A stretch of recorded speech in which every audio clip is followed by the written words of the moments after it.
آئیے حضور سے پیار کرنے کا تقاضا کیا ہے؟ کیا ہم صرف دعوی محبت کریں تو صرف یہ پیار کی صداقت کی دلیل ہے، یا کہ پیار کوئی عمل بھی ہم سے مانگتا ہے؟ اللہ کے محبوب کی ایک حدیث سنیں جس کو امام بہقی نے شعب الایمان میں لکھا، اسی روایت کو صحابہ مشکات نے بھی نقل کیا۔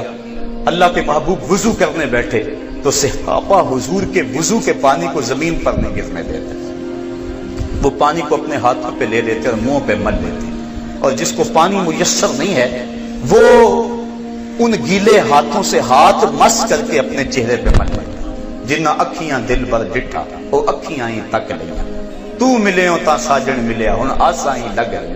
جن کو پانی نہیں ملتا وہ گیلے ہاتھوں سے ہاتھ مس کر کے اپنے چہرے پہ مل لیتے ہیں۔ آقا کریم نے جب صحابہ کے محبت کے اس امٹتے ہوئے منظر کو دیکھا، کہا ما یحملکم علی ھذا، صحابہ اس منظر پر، اس چیز پر تمہیں کس چیز نے ابھارا ہے؟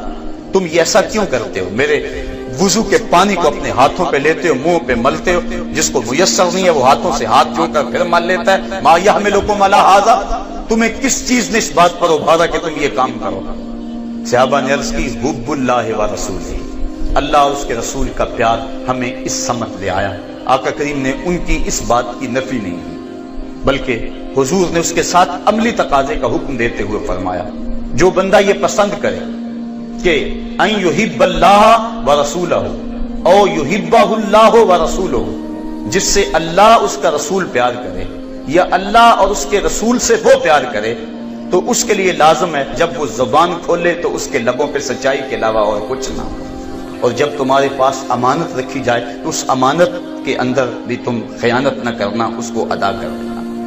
اور تیسرا فرمایا ہمسائے کے ساتھ وہ اچھا سلوک کرے، تو آقا کریم نے فرمایا کہ یہ تین چیزیں بھی محبت کے ساتھ جمع کر لو، یعنی محبت عمل کا تقاضا کرتی ہے۔ اگر ہماری محبت عمل سے خالی ہوگی، اگر ہم نے اپنی چھاتی پہ نقش نالین تو سجا لیا لیکن حضور کے نقوش پاک کو چھوڑ دیا تو ہماری محبت ناقص ہوگی، کامل نہیں ہوگی۔ محبت کامل تب ہوتی ہے جب اس کے ساتھ اطاعت جڑ جائے، جب اس کے ساتھ فرما برداری جڑ جائے۔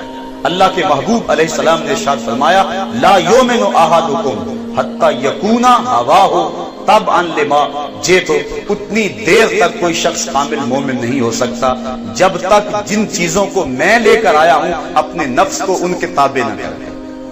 شریعت کے جب تک اپنے آپ کو تابع نہیں کر دیتا اتنی دیر تک فرمایا وہ محبت میں کامل نہیں ہو سکتا ہے۔ اور صحابہ نے اپنے آپ کو شریعت کے مطابق ڈھال دیا اور آقا کریم کی رضا کو ہر شے سے مقدم رکھا، اور اگر آقا کریم کے حکم کو نہ مانے اور محبت کا دعویٰ کرے تو آئیے ایک روایت حضرت عبداللہ ابن رواحہ رضی اللہ تعالی عنہ سے میں آپ کے سامنے رکھتا ہوں۔ فرماتے ہیں اللہ کے محبوب نے مجھے صبح کے وقت حکم بھیجا، اور بھی لوگ تھے کہ فلاں جنگ فلاں مہم پہ جاؤ، سارے لوگ چلے گئے۔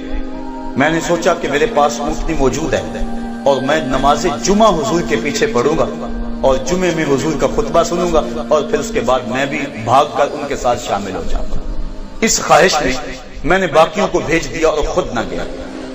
جب نماز جمعہ کے لیے میں حاضر ہوا تو آقا کریم نے جب مجھے دیکھا تو فرمایا اے عبداللہ ابن رواحہ، میں نے حکم بھیجا تھا کہ تم فلاں مہم پہ چلے جاؤ، جنگ پہ چلے جاؤ، تم نہیں گئے۔ عرض کی حضور میں اس لیے رکا کہ میں آپ کے ساتھ جمعہ پڑھ لوں تاکہ اس کی برکتیں مجھ کو نصیب ہو جائیں۔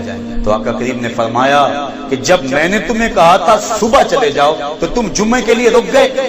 کہا ہے عبداللہ ابن رواحہ، زمین و آسمان کے درمیان جتنا بھی سونا ہے اس سب سونے کو زمین کی کوکھ سے نکال کر تم راہ خدا میں خیرات کر دو، جو پہلے چلے گئے ہیں ان کے اجر کو تم پھر بھی نہیں پا سکتے۔ یعنی حضور کے حکم کی تعمیل اور اتباع یہ حضور کی محبت کی جان ہے۔ آقا کریم علیہ الصلوۃ والسلام کی چاہت کو ہر شے سے مقدم رکھنا یہ تقاضا ہے محبت۔ اللہ کے محبوب علیہ السلام تشریف فرما تھے، ایک صحابی حاضر ہوا اور آ کے بیٹھ کے سلام لیا، آقا نے جواب نہیں دیا۔ عرض کی حضور مجھ سے کون سی غلطی ہو گئی ہے کہ آپ نے میرے سلام کا جواب نہیں دیا؟ آقا کریم نے اس کی انگلی کی طرف اشارہ کیا کہ یہ تیری انگلی میں آگ کا انگارہ ہے، اور حضور نے اس کو پھینک دیا۔ اب کافی دیر مجلس چلتی رہی۔ اس کے بعد جب حضور تشریف لے گئے تو کسی نے اس کو کہا کہ اب انگوٹھی اٹھا دو نا، اپنے گھر لے جاؤ، تم تو نہیں پہن سکتے، مرد کے لیے سونا جائز تو نہیں، عورت کے لیے تو جائز ہے، تو لے جاؤ اپنی بیوی کو دے دینا۔